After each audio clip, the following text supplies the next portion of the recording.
This podcast is sponsored by Nobody. Hey dudes, welcome to Splat from the Past, the only 80s themed horror sci-fi show where things can get totally radical. Now today, I will be welcoming Judy Engles. She was in a comedy team with Bud Cort back in like the late 60s, early 70s. And she played his would-be date in Harold and Maude. And you know the scene where she's talking to the mother and then she witnesses the fire and then freaks out and leaves. That's her. She's also the voice of Winston in Ralph Bakshi's Fritz the Cat, celebrating its 50th anniversary. And we're going to talk about all that stuff today. She also wrote after-school specials for ABC and lots of good stuff like that. She was very reluctant about coming on. I reached out to her end of last year and couldn't get a response. And then Joanna Ping connected us.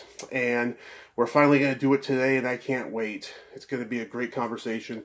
Talk about old comedy and then underground subversive cult films like Harold and Maude and Fritz the Cat. I can't wait. It's going to be awesome. So yeah, here is my interview with Judy Engles. Hey Judy, welcome to the show. How are you today? I'm good. Yeah, this is weird. It's exactly 4 o'clock, and I feel like my phone was on 3:59 for half an hour. Yeah. So I'm ready. This is such a great honor. Thank you for taking the time today. I'm glad that Joanna could connect us. Yeah, me too. So, going back in time, did you gravitate toward acting early on in your childhood? Well, I think I was a ham in my childhood. I mean, if I was going to remember my first performing experiences, it would be like telling jokes and holiday parties at school. Mm-hmm. You know, like we would have entertainment at the Hollywood parties, at the holiday parties, and I would tell jokes.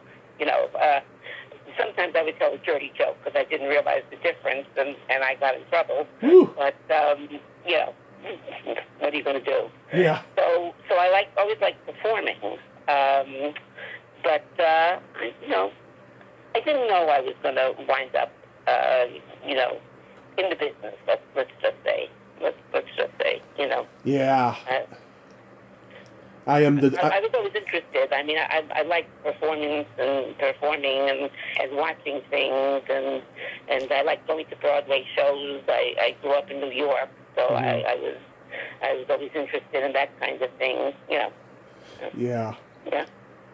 Yeah, I am the dirty joke master, so you're gonna have to keep up with me. Well, I thought they were funny. Well, you know what? I didn't even know why they were funny, but everybody at home laughed at them, so I figured, why not? Oh, that's good that your parents didn't mind. Well, I think they did when they got the call from school. I mean, I think they started watching themselves pretty carefully after that, but, you know, whatever. Yeah. So you did school plays and community theater and all of that? No, I really didn't. I just sort of went to school, and the first spark that something was up here, Mm-hmm. I think was in middle school, and I saw the play Camelot, Mm-hmm. and somehow, I don't know the genesis of it, I wound up backstage with a camera, you know, in the alley. Yeah. Taking pictures of the actors as they went in and just saying hello to them. That was a thrill to me. That was a big thrill. And it turned out that there were others who shared this interest. And we became a little group. We called ourselves the Alleyites. Mm-hmm. And we were there at the stage door on matinees, you know, taking pictures and finding excuses to speak with Richard Burton and Robert Goulet. And, you know, and after a while we started pretending to work for our school papers to get interviews with them so we could, you know, get in their dressing rooms and ask them questions. I mean, you know, so so there was a lot of that going on. And, you know, we actually once got on a radio show, Lee Jordan's Best of Broadway. Mm-hmm. We were invited on as the Alley-ites to discuss our lives as, I guess we were an early incarnation of theater groupies. I mean, we were these little girls who were just, can I take your picture? Can I speak with you? It was a thrill. So there was that. There was that. But, I wasn't planning to be an actress, mm-hmm. At first. When I was in college, I wasn't going to major in theater. I wound up majoring in theater because of my personal shallowness. I mean, I guess I would say that back in the day, mm-hmm. when you would register for classes, yeah. you didn't register online. You stood on a line. Right. And you stood on a line and you signed up for a class. And I was online, wanting to sign up for some class, required class. And there was a very cute boy in front of me on the line. Very cute guy. And we started talking, and I said, what's your major? And he said, theater. And he said, what's your major? And I said, me too. Although it wasn't. I wasn't going to major in theater. But I did. As I said I was. So that's how I became a theater major. And that's, I think that's the universe interfering. I think that can only be because at the point I wanted to work in the advertising business. I wanted to be a manipulator of people. But, this sounded just as good. So that's how I sort of wound up on this trail, on this particular path. Mm-hmm. Wow. And what college was this? This was Brooklyn College. Okay. Yeah. Is that where you met Bud Cort? No. I met Bud Cort after college. I graduated college, mm-hmm. and I started doing, what actors in New York start doing, which is auditioning. You get backstage, magazine, and you go to auditions. Right. And I got cast in an off-Broadway play. I still remember the name. It was Oedipus Rex, but Rex was spelled W-R-E-C-K-S, Oedipus Rex. Okay. And it was at a full theater called Sebastiano Stellar's Theater. That's what it is. And Bud Cort also was in the play. So we were both, in this show. And I don't remember anything about what the show was about. Mm-hmm. But Bud and I became fast friends. And either during that period or after that period, I don't really remember, he asked me if I wanted to be in a comedy team with him. Mm-hmm. This was the age of comedy teams. Everybody was a comedy team. You found a partner and you... Cheech and Chong, yeah. Right, yeah, exactly. Yeah. Now, I wasn't his original choice. I wasn't his first choice. His first choice was Jeannie Berlin. You know who she is? Yes. Okay. All right, Jeannie Berlin, Elaine Mead's daughter. That's who he wanted. That's who he wrote stuff for. Mm-hmm. She didn't want to do it. So I stepped in. And, it's funny, that you look back on your own career, because I haven't really thought about my career a lot until I knew I was going to have to talk. I was going to have to say things about it today. So I was thinking about it, and I really feel like a person who worked at Walmart. Really, I did this stuff. I went to work and I did a lot of things. Mm-hmm. But I'm the star of this story, right? Mm-hmm. But it's like the extras, the people in the background who have almost no part in it. Mm-hmm. People like Elaine May, Jeannie Berlin, there's Larry David sitting at the end of a table where I'm lighted. It's a very strange journey. you know, Yeah. for anybody that, you know, that's in this business. It's like you do ordinary things. Right. Or, you know, they become ordinary because that's your job. But there are these, like, funny extras around that sort of sparked the story up a little bit. But so I started doing you know, like duo comedy with Bud Court. And, you know, we did the improv, you know, we did the open mic stuff, you know, all the open mic stuff, you know, there was the improv, it went to bitter end, you know, all kinds of. Yeah, I want to ask about that because I've talked to Mike Mislove from the Ace Trucking Company. He was at the bitter end. Absolutely, I remember him. Yes. Yeah, like what were the audiences like there?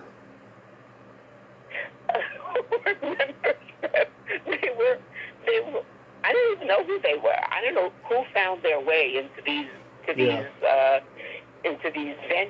to see people, but they you know, it's like a big smudge. I feel like this is a big smudge.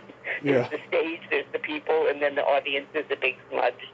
I guess some of them were young, some of them were sort of, you know, hangers-on, people who just sort of like to be around these places. A lot of them were people who were waiting to perform.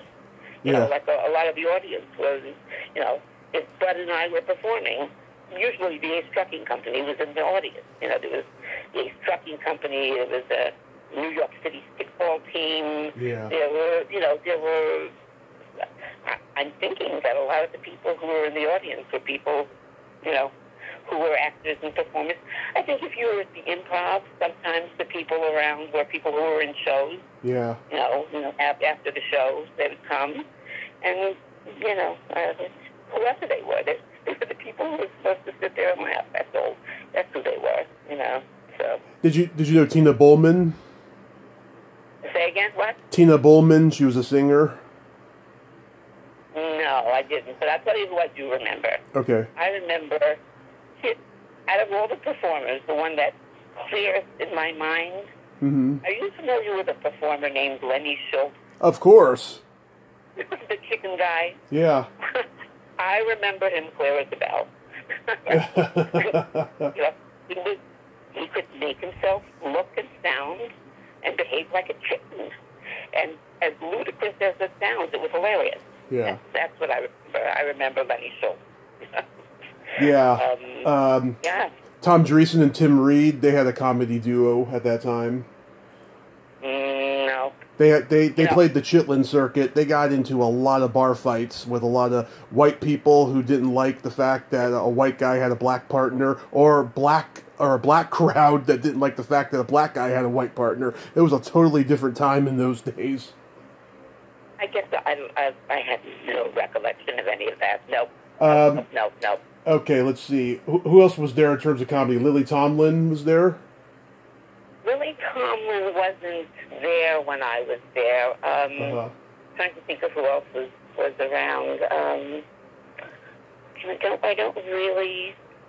You know, I remember Andy Kaufman, but I don't remember if he was there at the same time that Bud and I were there. Okay. I mean, I feel like I had like 15 years of going to those places, and I don't remember who was where when. So I don't remember that. I did know, like, I picked up Lily Tomlin at the downstairs because, you know, Bud and I wound up at, David Brenner was around there at that time. Remember David Brenner? Of course, yeah. Yeah, David Brenner, and I think Robert Klein. I think Robert Klein was already established, but I do feel like I remember him being around there, and I think my memory of him has to do with, I think he was handled by a couple of managers called Rollins and Joffe. I think they were his, and they wound up producing Woody Allen movies. I mean, right. And Rollins and Joffe took an interest in me and Bud, and said, and delivered us to a place called Pips in Brooklyn. Okay, he said we had to perfect our act at Pips in Brooklyn, and so because they were big shots. We got on a train and we went to Pips in Brooklyn, which was in Sheepshead Bay. I don't know if you're familiar with Brooklyn, but you can't get further away Yeah. from the city than Sheepshead Bay, you know, in Brooklyn. Yeah. So we went to Pips a couple of times, and that led to nothing. But then we got an audition with Arthur Lugoff. You know who he is? Yes. Okay, Arthur Lugoff owned a place called the Village Gate. Mm-hmm. Okay, and the Village Gate it did shows and it did acts, it did music. You know, it was a very, very important place in Greenwich Village in those days. And he decided he wanted to get into management.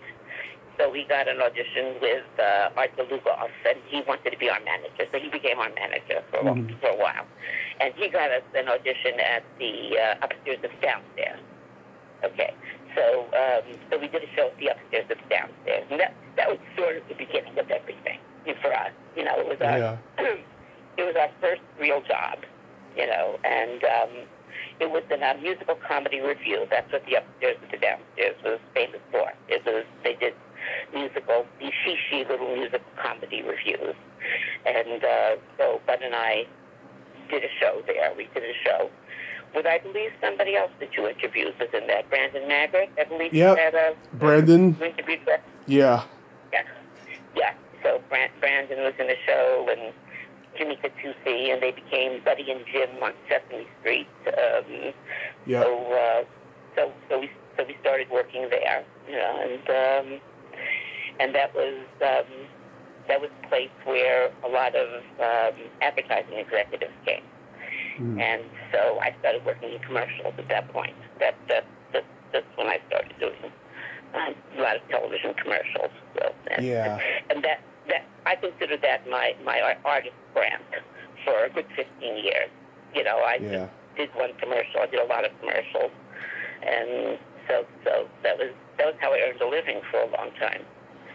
But again, you talk about like the stars and the extras. Okay, so me and Bud were on stage, you know, with a bunch of people that nobody ever heard of, really, you know, at the time. Yeah. But in the audience, you know, there would be Milton Berle or Rudolph Nureyev, you know, and downstairs we'd go between shows and we'd see Joan Rivers, because she was downstairs a lot.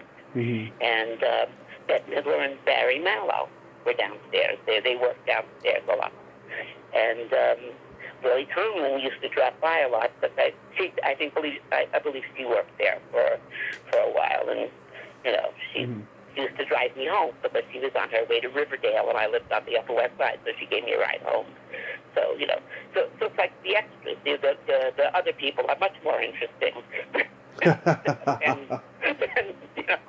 than me or, you know, or Bud or anybody like that. Yeah, so that's it was the downstairs was a very nice thing for us. It was very nice. It was a magical time for comedy because, you know, it was right in the height of Vietnam. Watergate and Nixon was about to happen. You know, you had guys like Pryor, Carlin, Firesign Theater, The Committee, Cheech and Chong. They're all just, you know, basically saying "fuck you" to the establishment with this irreverent style of humor. You know, there was no rules back then. Everything went.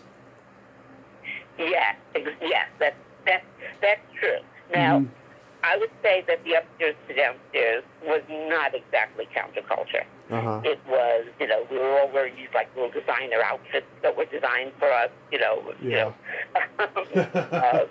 It was very she, you know, the people who came. I would say, I can't tell you a lot about the people who came to the improv and the open mic places. Right. But I can tell you that the people who came to the upstairs and the downstairs were dressed up. They were out for the night, and they had money. but even there, the material, you know, some of the material would be a little risque. A little towards the camp. Like, I remember Patty Deutsch was do you know Patty Deutsch? Yes. By the way, Judy, you can't stump me on anything. Go ahead. I'm shocked. I'm waiting for the person to go, who was that? Patty Deutsch, very funny woman. She had a song in the show called "That Switched On Nixon Feelings," so, which was a song about how awful Nixon was, you know. So and there was also a song about the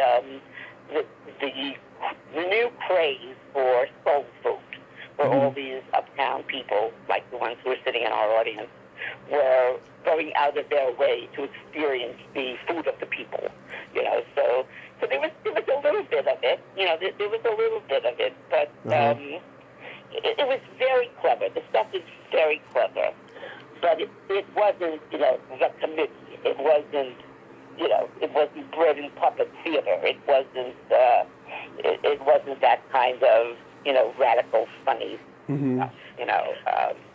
But it was sweet, you know. It was fun, and they were very nice to me because I can't sing. I could never sing. You think about that the chorus line, that song thing about the girls. That was me. But people didn't believe it, and agents always sent me out on singing auditions. That's where they saw me.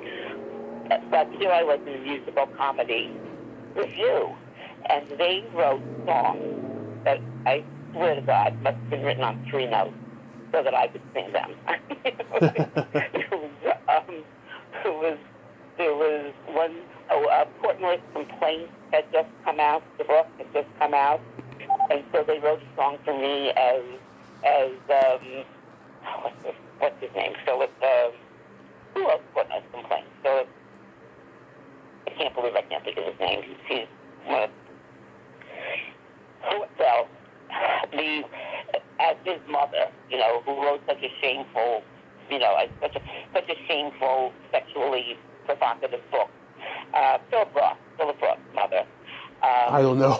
and complaining about how her son shames her.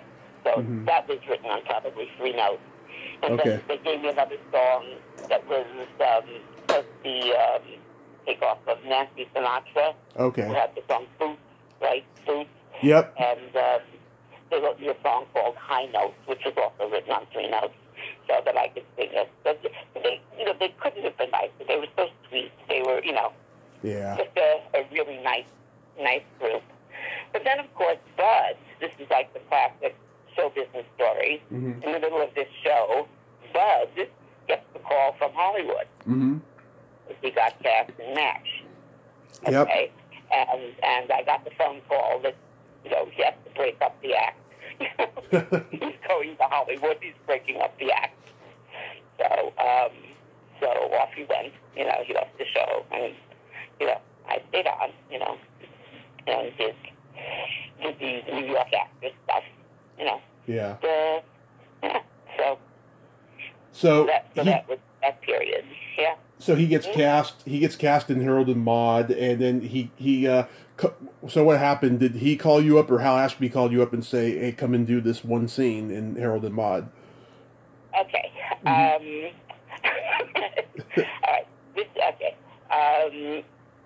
Nobody. He didn't call me. Hal Ashby didn't call me. I think my agent called me. Okay. My agent called me. What happened? This is my career strategy. You know, like people have different career strategies. Oh, you know, like some people are very aggressive. Some people, you know, whatever it is. My career strategy is wait for it. Wait for it. Yeah. Right, basically, I've never had any push. You know, I've never had any push. Anything that I've ever gotten is because somebody called me up and said, "You want to do this?" It's a miracle that I had a career. Yeah. It seems, here we go again, somebody else was supposed to do the role, but they couldn't. And at the last minute, whoever she was, I still don't know who it was, dropped out, out. And Bud said, "Well, I know somebody, you know, who could be very funny." And Hal Ashby, who was, I guess, a very laid-back guy, said, "Okay, let's use her." I mean, he'd never seen me. He had no idea who I was. None of them did, except Bud. And so I got a call saying, can you go to California tomorrow? Mm-hmm. And I said, sure, why not? And so, like, that night, or like maybe it was a day, it was very fast. It was, packed, don't even pack, just get to the airport.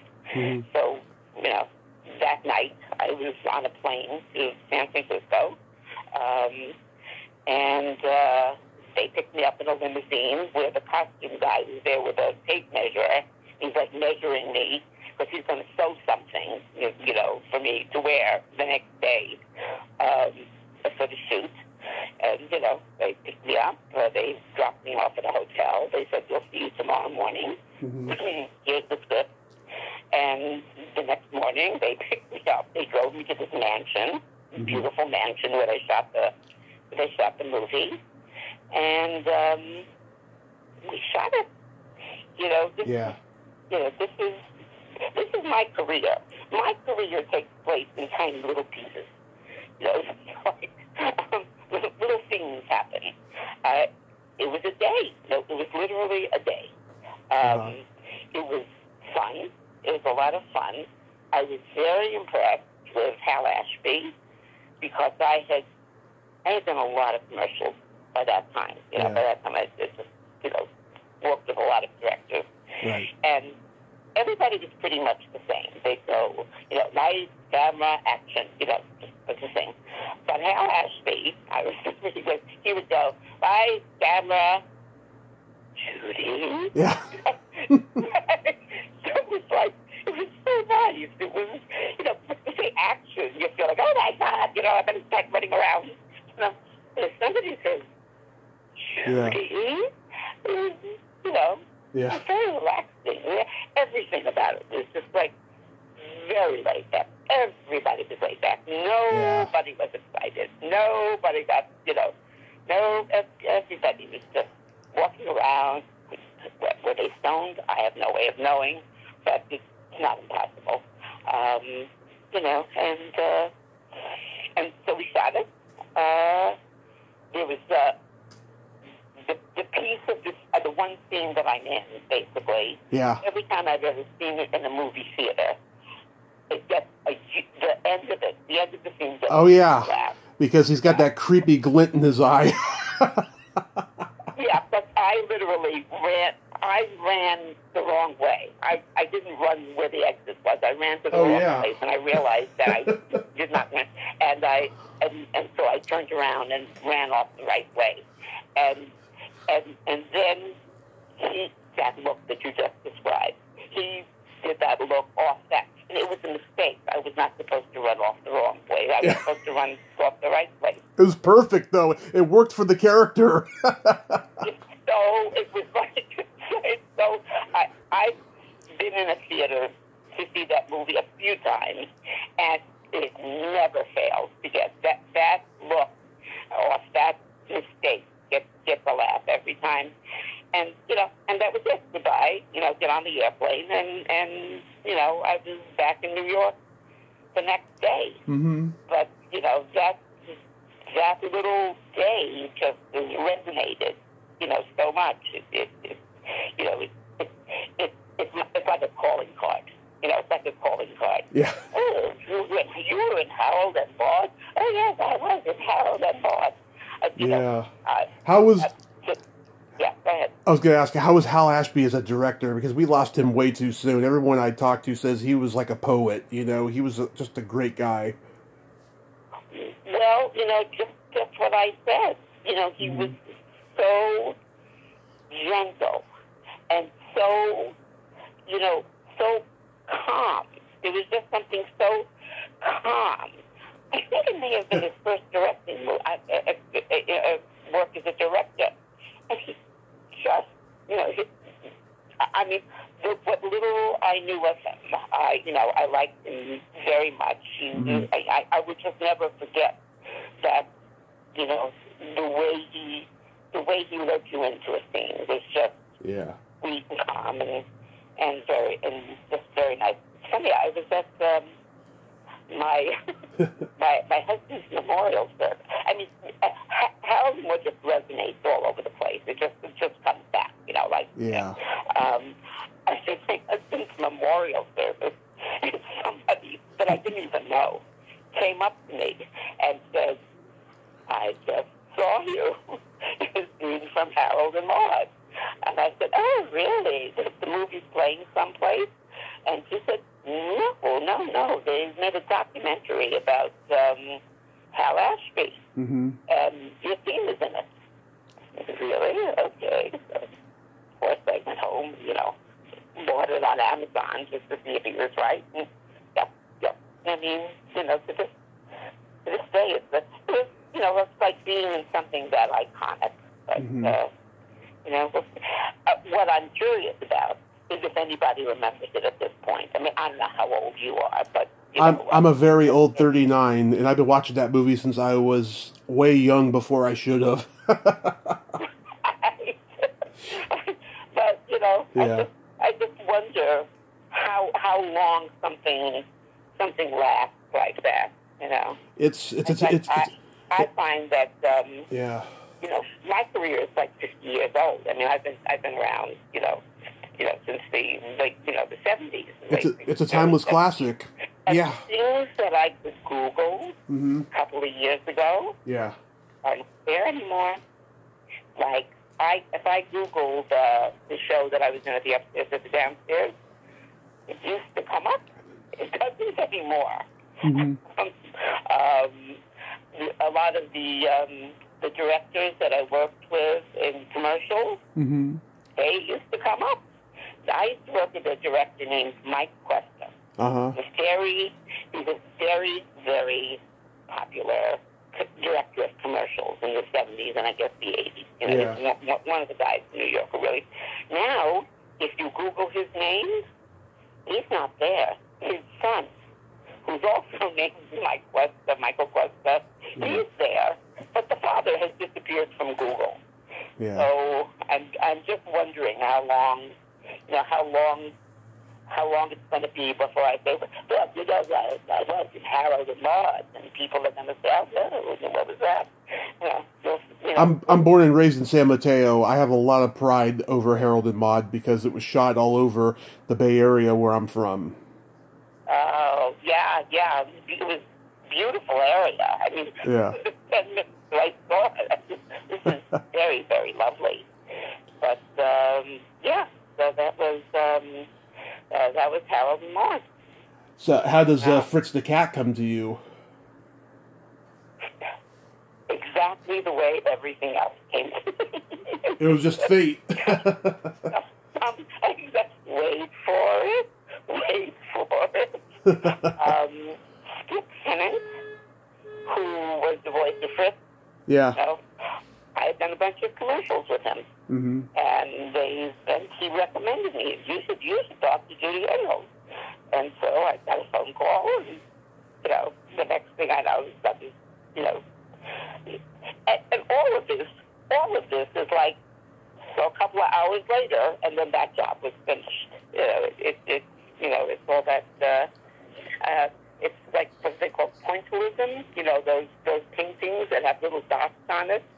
That's how I feel, that's the kind of career I had, little dots of things. I think that's the kind of career most New York actors have. Mm-hmm. We weren't in a show for 3 years.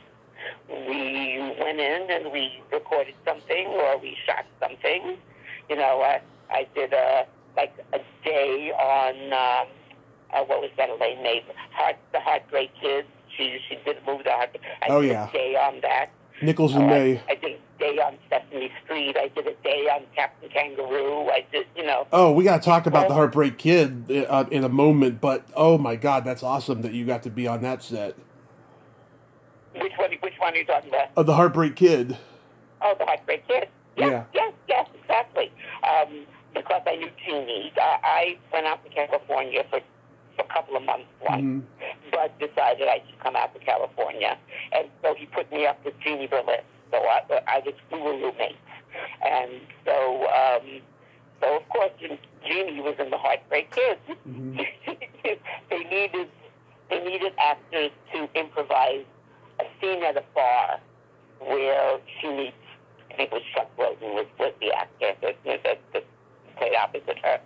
And so, you know, so Jeannie said, why don't you act Judy? You know, went in for a day and, you know, did some improvising. Yeah. It was all cut out. But if you see the movie, there's a shot of me walking down the aisle as her bridesmaid when she's getting married. So I had a lovely shot. It's like all like one day. You know, it was like one day doing this and one day doing that.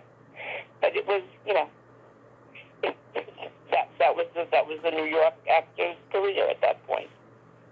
But, wow, that's awesome. Yeah. Did you interact with Charles Grodin? I don't remember. Okay. I got a story. Because I got a story for you about Fritz the Cat. When my dad was 15, him and his best friend Carlos, who later became 6025 for the rock band the Dead Kennedys, that was his nickname, 6025. They snuck into Fritz the Cat and Dirty Harry in the same day. And they did not get caught. If this was nowadays, they would get caught because they got security all over the places. But back then, they got in. And they loved both movies. It was a big deal. I remember people were saying that the first X-rated, I mean, could it have been the first? It was promoted as the first X-rated cartoon. Mm-hmm. But, yeah, that was Ralph Bakshi was the director. He was a very interesting guy. I mean, just his body of work was kind of interesting. I tried to get an interview with him, but he won't respond. I have a friend named Greg who's a podcaster up in Canada. He had 2 interviews with him like 5-6 years ago. And I actually need to connect you with Greg because he loves Harold and Maude and Fritz the Cat, actually. He's my fan base. Yeah. The two of us, we're your fan base. Yeah, that's my fan base. But I actually, like, soon after that, I sort of segued out of acting. I wound up doing more writing. I was probably a screenwriter more than I was, and longer than I was an actress in terms of, you know, sort of my career path. So, I think I got a little bored with the one day here, one day there. Yeah. So let's do this. And so, you know, I started writing with friends, and then, you know, started writing. Yeah, you wrote like ABC after school specials, right? Yeah, I wrote a number of after school specials for a while. I started writing plays, actually. You know, at first I was like writing plays with friends. I had writing partners. Do you know, I can't believe I'm saying, do you know, but I'm going to say it anyhow. Do you know Emily Levine? I've heard that name. I almost got you. Go ahead. Emily was somebody that I knew from improv class, and then she was a stand-up for a while. And after a while, we started writing together. And then I started writing with another friend, Victor Bumbelow, who also wound up in Hollywood writing stuff. And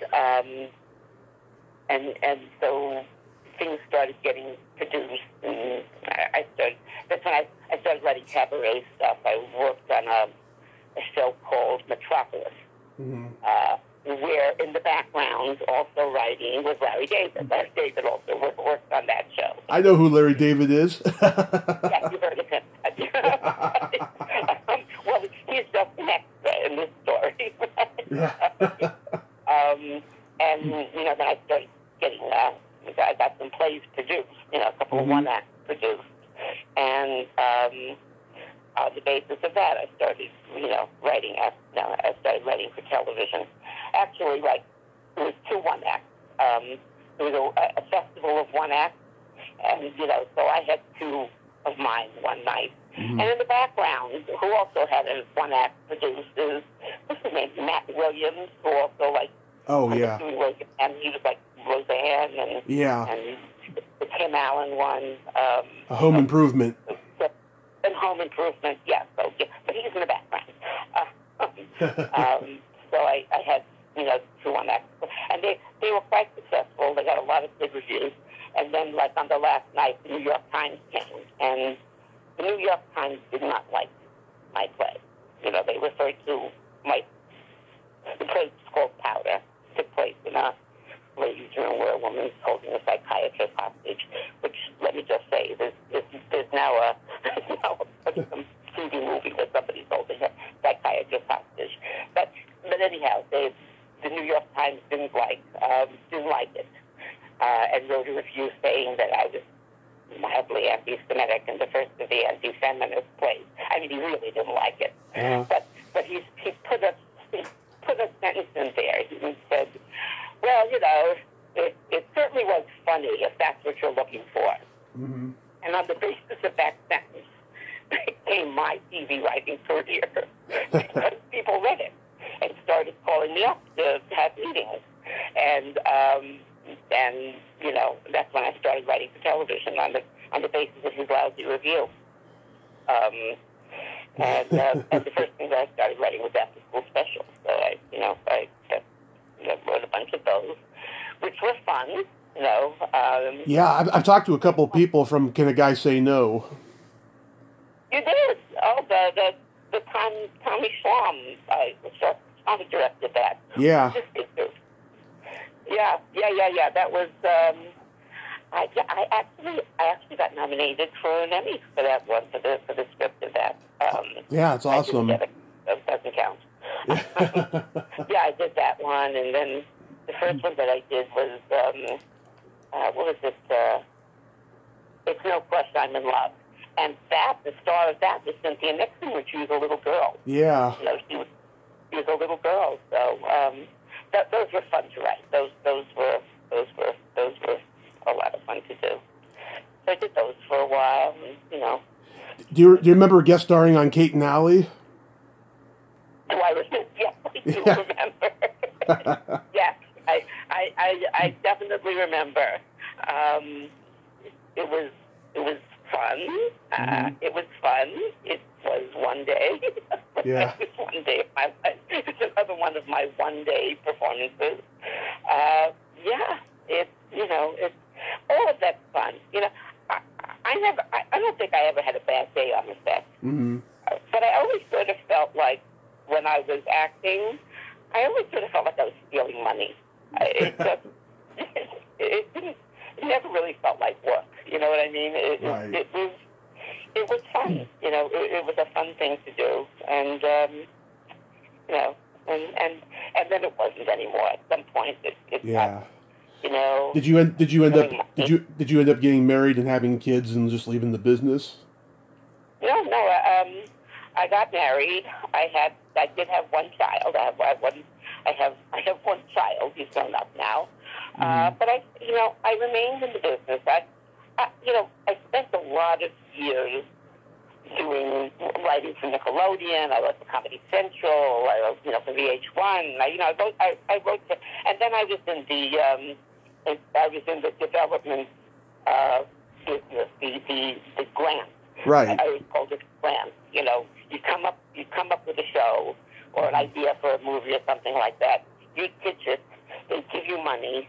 You write a pilot, or you write it, and then they put it on a shelf, and then you do it again. You know, it was. Yeah. You know, it was a business. You know, it was like getting a grant to write.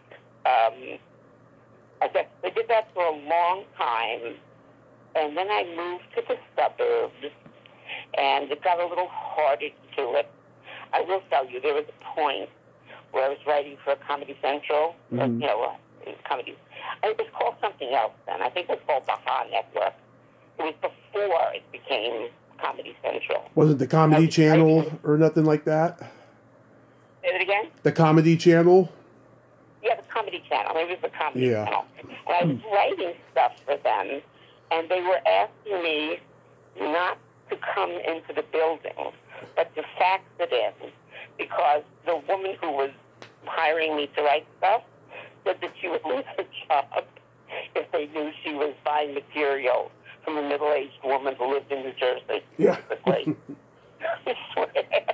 So I sort of knew things were coming to the end at that point. Mm-hmm. And, I really knew it was coming to the end, where I was hired by the Comedy Channel, I think it was, to write a to write a documentary. They were doing a documentary called The Kovac Mystique, I think it was, about Ernie Kovac. Oh, yes. People ask me all the time if I'm related to him, but no, I don't have an S at the end of my name. That's right, right. So I was hired to write that, to write that show. And I was hired by one of the executives. And I was given to the producer, so I had to go in and meet the producer. It was like, hi, I'm your writer. And I swear to God, I really felt like she was on her lunch break from middle school. She was so young. Yeah, she was very, very young. And by this time I was like, I think I was aging out of this business. And she sat me down and she started explaining to me who Ernie Kovac was. Mm-hmm. Like, how would I know who Ernie Kovac was if she didn't explain it to me? Because he was such a figure from the past. Yeah. And I'm sitting there thinking, should I tell her that I watched this show when I was a kid? Or is that just going to alienate her even more? So I just pretended that she was actually informing me. So, you sort of know things are coming to an end when you're having experiences like this. Yeah. So, I sort of did that for a while, and then I started segueing into things I could do in New Jersey. So I started, working with kids in the high school and writing stuff. Mm-hmm. I started working for the State Council of the Arts. I would do residencies in playwriting. And then my audience started getting younger and younger and younger. I was first working in high school, and then I started working in elementary schools with kids, doing things like story building and playmaking, stuff like that. And then I started working in preschools. There's an organization called Wolf Trap. I don't know if you've ever heard of them, but they're actually our national park for the arts, something like that, for the performing arts, in someplace near Washington. Mm-hmm. And they had a program where they used performing artists, singers, dancers, theater people, to teach preschool curriculum. Mm-hmm. sort of like Sesame Street, but like live people in classrooms. Right. So I started doing that, and did that for a while, and then I started doing storytelling for children, and then I started doing interactive storytelling for children, and that's sort of where I landed. I guess I started working for the university. I started working with Montclair State University here in New Jersey.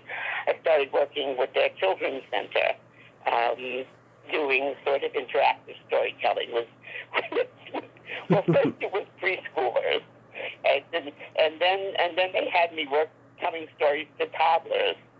And then they pulled me into a meeting and said, the baby teachers are upset that there's no interactive stories for babies. And I said, how can you have interactive stories for children who have no language? And they said, you'll figure it out. So I did. And so I basically spent the last 20 years of my career at Montclair State University doing interactive storytelling with very young children, and children with autism. That's sweet. I have Asperger's syndrome, and I love it when people work with disabled kids. That is so awesome. God bless you. It was great. I really felt that when I landed there, everything that I had done in my career brought me to that place. Because everything that I always did, I needed for that. It was the performing, it was the, interacting with kids. I was a children's television writer for years. It was, writing and just sort of everything that I did. Right. Got me ready to do that. And, that's basically where I was for the last 20 years of my career until I retired. I retired in, I guess, 2020. So, yeah. Oh, God bless you, Judy. Hey, really quick, I'm curious. So, how did you meet Joanna? Did you two do a stage performance together? No, Joanna and I met doing Wolf Track. She was a Wolf Track artist also. Okay. We were both working in that program, and we became friends. Practically about 20, over 20 years ago. Yeah, that's how we know each other. Yeah. When we talked a couple of years ago, I don't think she knew what she was in for, because I'm so well informed and I'm very blunt and very honest, though. But she had a good time, I mean, obviously she did, or otherwise she wouldn't be connecting us. But yeah, she's awesome. Yeah. No, I'm glad she did. At first, you caught me at the right time, because normally I never talk to anybody. I don't talk to anybody. I'm shy and I don't think I remember anything, but I guess I do. But yeah. The most recent time that you contacted her, yeah, I had 2 cortisone injections in my knees. Because I'm an old lady and you do that. And I don't know if you've ever had a cortisone injection. Oh, I know people who have. Yeah. Let's take the houses and interview, of course. Let's do an interview. Yeah. So you caught me on that day. Went, I'd love to do an interview. Why did I ever say no? Well, let's keep it going. I'll put you in contact with Greg, later on. So really quickly, I got a couple jokes for you. Okay. You know the difference between a golf ball and a G-spot? No. A man rather spend 20 minutes looking for a golf ball. Oh, dear. Okay.